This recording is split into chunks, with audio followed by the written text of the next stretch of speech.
The New Orleans Saints brought in two big names for tryouts ahead of training camp. One of them is an absolute must-sign for the team. I'll tell you which one as we continue on with another episode of Locked On Saints, because we got all that and a little bit of lanyard for you on today's episode of Locked On Saints.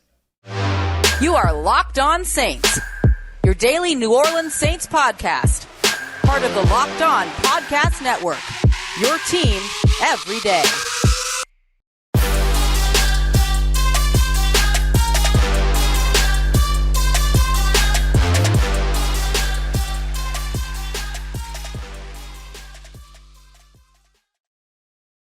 What is good, Who Dat Nation and Who Dat family? Welcome into another episode of Locked On Saints, your daily podcast covering your favorite team, the New Orleans Saints, part of the Locked On Podcast Network, your team every day. Thanks so much, as always, all you everydayers out there making Locked On Saints your first listen of the day every day. Don't forget, you can always subscribe and follow for free on YouTube or wherever you get your podcasts so you never miss the latest episodes. And if you want to keep the conversation going one-on-one with me, as well as partake in all of our exclusive film studies, Q&As, inside information, and much more, you can head over to joinsubtext.com/LockedOnSaints to join the community, which I would love for you to do. On today's as always, my apologies, I am your host, Raj Jackson, at Raj Jackson Nola on Twitter, your New Orleans Saints expert, credentialed member of the media. You can find me as the senior writer and reporter over at Saints News Network, Sports Illustrated's Fan Nation site covering the New Orleans Saints. You can also find me every single Tuesday over on the Locked On NFL podcast, and here with you every single Monday through Friday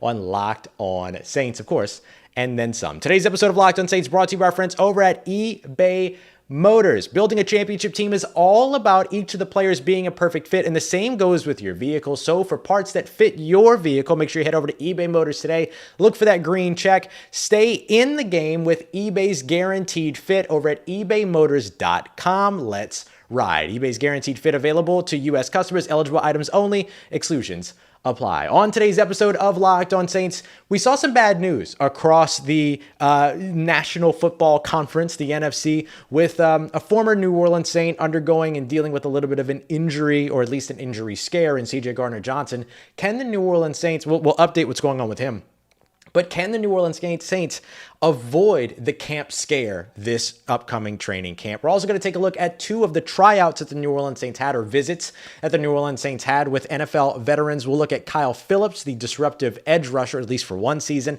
because he brings a little bit more concern than he brings productivity. But first, I want to start off with Trey Turner, the three-time Pro Bowl guard. And the fact of the matter is that if you're the New Orleans Saints, you need to sign Trey Turner today. And that's where I want to start off on this show, because Trey Turner, to me, is an absolute must-sign for the New Orleans Saints. They bring him in for a visit, and he is one of these guys that makes this just the perfect and most undeniable amount of sense as a guy that you can bring in. Trey Turner, of course, from here in Louisiana, played college football at LSU, spent time most recently with the Chargers and Washington Commanders, but spent most of his time, of course, with the Carolina Panthers. So the New Orleans Saints are extremely familiar, especially Dennis Allen, who's now the head coach, formerly the defensive coordinator, had to get guys ready to go against Trey Turner twice a season here in New Orleans. They're very familiar with who Trey Turner is, but in case you're not, let me tell you a little bit about the guy and why the New Orleans Saints absolutely need to bring him in. Big thank you to everybody that's here live on the Locked On Saints YouTube page and everybody that's catching the show later. Much love to you. If you're a newcomer, if you've been here for a long time, thank you very much for being here. So as we look over everything when it comes to Trey Turner, here's what I want to highlight for you. Trey Turner, over the course of his time, when it comes to true pass sets. So this eliminates things like screens and RPOs and kind of all those other things.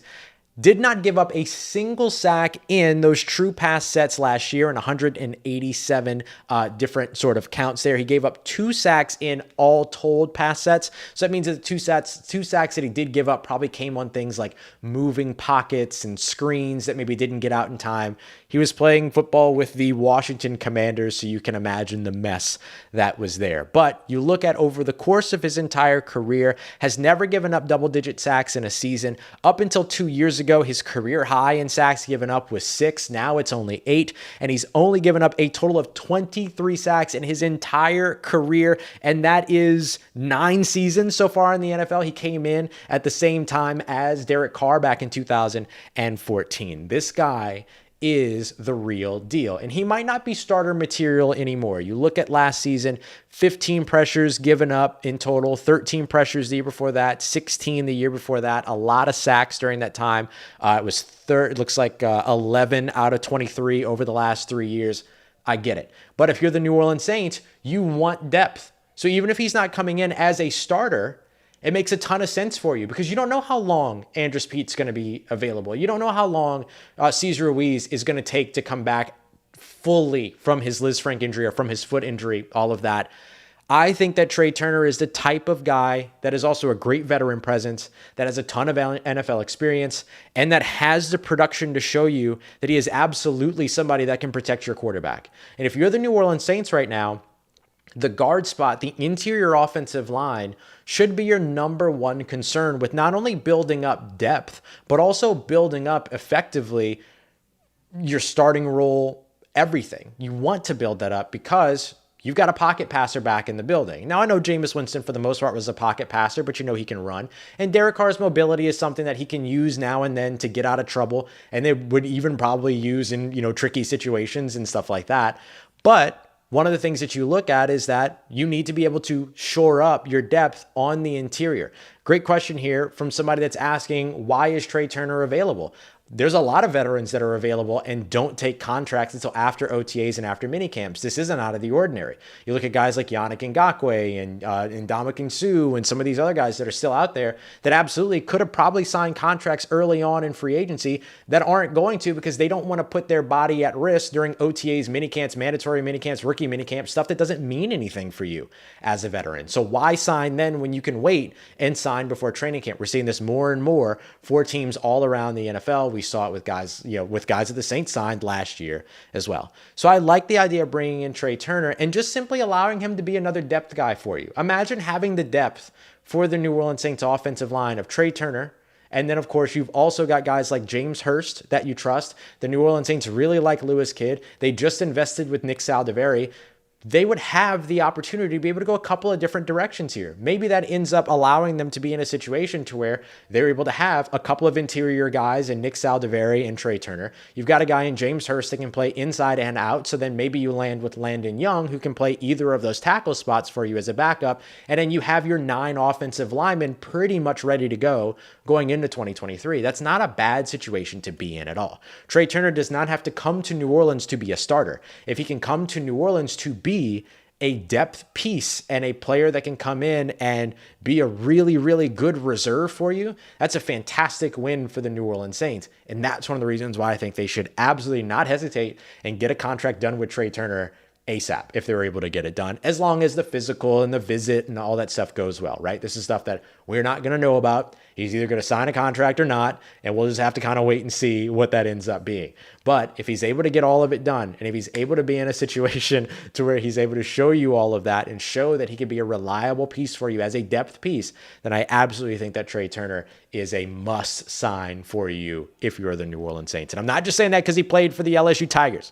All right. I'm saying that because of his NFL production and what he's been able to do all throughout the NFL and his familiarity with what it is that the New Orleans Saints want to do, and even his familiarity with the Carolina Panthers and what they have been doing as well. Although some of those things will change, of course, now with Frank Reich in the building. So that's the piece that I look at. I like the idea of looking at what is the most questionable position on the offensive line, Nola Ant here.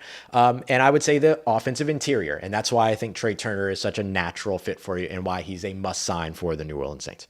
All right, coming up next, we're going to take it from the offensive line to the defensive line, which could use some depth as well, including even Cam Jordan himself bringing up a question about it, and the New Orleans Saints may have taken a step towards or a step forward there, because not only did they bring in Trey Turner, but they brought in a defensive end as well. Let's talk about how he could potentially land and impact the New Orleans Saints in 2023 as we continue on with today's episode of Locked On Saints, part of Locked On Podcast Network, your team every day.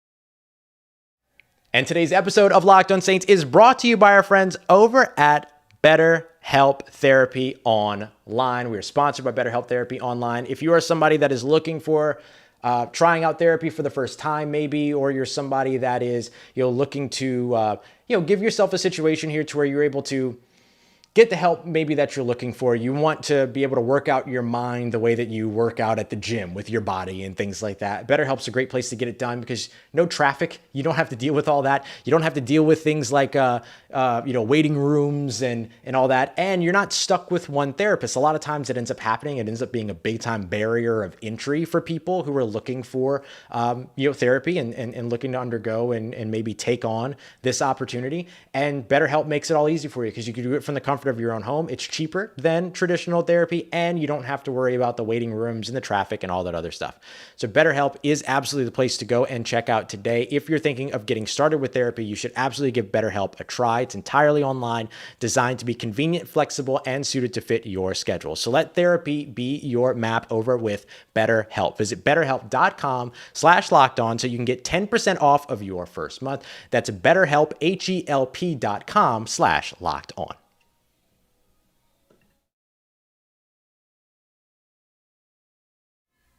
All right, family, we are continuing today's episode of Locked On Saints here live on the Locked On Saints YouTube page. Appreciate everybody for being here live or checking out the show later. And as always, I thank you very much for all of those of you who are coming through and making Locked On Saints your first listen of the day, every day, as our everydayers here on the show. All right, so now I want to take a look at another big move but another potential move that the Saints could make after bringing in not only Trey Turner for a tryout, but they brought in another player for the tryout, this time over on the defensive side as well. What's going on, Michael? And so I look at the New Orleans Saints bringing in Kyle Phillips, the former New York Jets defensive end, as a move that comes with maybe more concern than production, but could still make some sense. The fact of the matter is that Kyle Phillips had a fantastic rookie season when he arrived in the NFL from the Tennessee Volunteers, which is a program that the New Orleans Saints have really, really enjoyed, bringing in players from, right? You look at all the Tennessee Volunteers on the roster, all the Ohio State Buckeyes on the roster. Kyle Phillips is another Tennessee Volunteer. And when you look at his rookie season back in 2019, 17 total pressures. He had several tackles for a loss. He had 4 sacks credited by Pro Football Focus. I think the NFL counts him as 3.5. Remember, Pro Football Focus counts half sacks as full sacks. He also brought in, 6 quarterback hits and spent a lot of time just being disruptive when it comes to the pass rushing game. Now, when you look at where he, kind of qualified as a run defender, he was up there pretty high as well, depending upon how you feel about Pro Football Focus grades, 76.6, 65.4, 69.8 grades respectively. So all respectable grades, but he didn't play in 2022. And a part of that was because that rookie sort of setup, that kind of future, that projection that everybody kind of built off of his rookie season was just never matched. Even though he had 17 pressures that he racked up, as well as 27 tackles in 2019, he ended up missing a bunch of games in 2020 as well as 2021. He actually ended up missing games in 2021 because of the injury back in 2020 because he started on the PUP list. So then he ends up only with 6 total pressures in 2020, 7 in 2021. That's not the same as 17, his rookie season. His tackles went from 27 to 6 and 7. So I think right now what you're looking at is a lot of injury concern when it comes to Kyle Phillips. And do you trust the New Orleans Saints to be the place, based upon their recent track record when it comes to injuries, to be the place that somebody with injury shows up and gets right? I would completely understand if your answer to that is not so much. Completely understand that. But he is a good run defender. He does not get penalized very often. Even in that 2019 season where he played 549 total snaps, he only had 2 penalties. He played 234 last year, 171 the year before that, only 1 penalty in each of those seasons. So you can see that there's discipline there. You can see absolutely that there is pass rush productivity there, especially if you look at some of those grades from previous seasons. 2021, not so great. His pass rush win rate was only 7.8, so he was pretty low even for his team last year. This is a guy that was a teammate with, not last year, the year before last, his last full season that he played. But this is a guy that was, the former teammate of Nathan Shepard, who's now here in New Orleans. So there's some familiarity with all of that as well. So I think that when you look at where Kyle Phillips ends up potentially having an impact for New Orleans, this is a rotational piece. But is he going to beat guys like Tano Passanio? Is he going to beat a guy like Isaiah Foskey? No. Is he going to beat a guy like Carl Granderson? It doesn't look like it. So where does he really fit in? Are you bringing him in just to be another body in camp? Or do you bring him in because you think there's a legitimate shot that he's going to be able to win a roster spot? And if the answer isn't the latter, then maybe this isn't the right fit. And maybe instead you do go for somebody that is able to have a little bit of a more proven track record over the more recent seasons, that's not coming off of missing an entire year, and that instead shows up and is able to kind of build off of the momentum that they've already built for themselves. When we look at Kyle Phillips when it comes to pass rush win rate, even that 2019 season where he was much, much better, only a 5.2% win percentage. If you're wondering kind of like where you would expect to see somebody, you really want to see them in the double digits, 10 or more percent. So him being halfway there is a bit of an issue and is a bit of a concern. So as I mentioned to start this conversation, the concern is maybe outweighing the productivity here. So that's a spot that I look at in terms of maybe this isn't the fit. So where can the New Orleans Saints look? Well, I think Yannick Ngakoue is still the most popular name that's out there. He's a Drew Rosenhaus guy. It's probably not going to be, a situation where he's going to take a 1-year deal or something like that. But if you're willing to give him a 2-year deal, I don't think there's anything wrong with that. And the reason why I brought up Cam Jordan before is because Cam Jordan actually asked this question. I posted on Twitter. I said, what are the biggest questions you want to see answered over the course of camp? He quote tweeted that, and he mentioned, or quote X'd that. I don't know what to call it anymore. And mentioned that his camp cue is, are the New Orleans Saints going to bring in a veteran defensive end or bring in a veteran defensive tackle? And I think that what Cam's really looking for here is, are they going to be able to bring in somebody else that's going to be able to come in and be another pass rushing defensive presence, whether it be at edge or whether it be on the interior? Kyle Phillips could potentially be that guy, but is he any better than the guys that are already in the building? I don't think so. And so really the way that I adjust the frame of thought is, and this isn't usually my frame of thinking when it comes to signing somebody before camp, it's you probably want to grab the guy that's more likely to maybe compete and actually make the 53-man roster. I think sometimes you sign some guys before camp to be able to bring them in and have them be able to take some reps off of some of the other guys, maybe show you what they could do, maybe end up on the practice squad. That might be where Kyle Phillips ends up being, but I think that there's still options out there that you can find that could potentially come in and contribute for you. A popular name that's out there is Chase Young. I don't think you go down that route because he also has more concerns than production for me, at least. But maybe the New Orleans Saints feel differently. He's got the Ohio State Buckeye connection, all of that. But I think what you want to do is probably steer away from some of these guys that are going to be in a situation to where, you're having to manage injuries and stuff like that. I don't think you want to start there. I think you want to start with production over concern. I don't think Kyle Phillips gets that done for you. And I'm not sure that Chase Young even is a guy that can get that done for you as well. But that might be my unpopular opinion of the day. So it'll be interesting though, because I do still think in regards to Cam Jordan's question, will they bring in a veteran defensive end? Will they bring in a veteran defensive tackle? I think the answer to both of those should be yes. But now we have to wait and see if the New Orleans Saints get that done. Coming up next, CJ Gardner-Johnson, former New Orleans Saint, had a camp scare. I'm going to update you on what's going on with him and the Detroit Lions, but we're also going to have a conversation around how the New Orleans Saints can, and whether or not they can, rather, avoid some camp scares of their own, particularly when it comes to injury, which has not been an easy realm for them to navigate here recently. Got that coming up for you as we continue on and wrap up today's episode of Locked On Saints, part of Locked On Podcast Network, your team every day.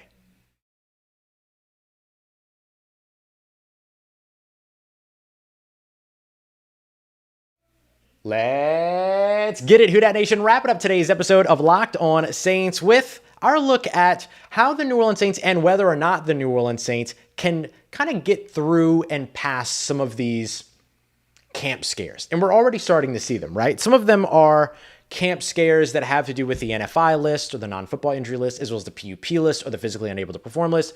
Those are ones that don't really have a situation to where you feel like you have to be super concerned. That's months and months of people who have been injured away from the game coming in and saying, hey, I need another day or two before I can take this physical, or whatever it might be. Like, it could be that casual, it could be something bigger, but oftentimes it's something a little bit more casual. So I think that for New Orleans, if they want to avoid the camp scares, the key is going to be avoiding the soft tissue injuries. That's going to be the big thing. And the Saints did a good job of that last year. If you look at even all the injuries that they suffered last year, not a lot of them were soft tissue injuries. Not a lot of ACL, MCL, Achilles, injuries, soft tissue, groin injuries, stuff like that. Now, we've seen a couple to start the year. We've seen Chris Olave and Rashid Shaheed both with some soft tissue injuries, but the Saints not being super concerned about those, but being very cautious around them, which I think is the wise thing to do. You look at Nick Saldiveri, same thing, calf injury, that's considered a soft tissue injury. Again, being really, really kind of cautious around that. So if you're the Saints, you kind of see this pattern starting to where you're starting to see some of these soft tissue, what I'll call tweaks, not necessarily injuries, but tweaks. It kind of worries you a little bit because you don't want to see that continue to build up. Now, what we saw across the conference in the NFC with the Detroit Lions, former New Orleans Saint, CJ Gardner-Johnson went down with a knee injury. He was carted off the field. He was visibly upset, according to reports of folks that were there. The Lions staff writer, 2010 talked about it and everything, tweeted about it earlier. I do think that there is something here to where you say, okay, you look at that happening to CJ Gardner-Johnson, and if you're a Saints fan, who's probably still a fan of CJ Gardner-Johnson, you hope for good news around him. And according to Tom Pelissero of NFL Network, who also broke the news that Kyle Phillips had visited with the New Orleans Saints, by the way, it doesn't seem like it's a big deal. And that's good. That's a great thing. Now you're hoping not only to see that luck for a former New Orleans Saint, you're hoping to see that kind of luck for the New Orleans Saints.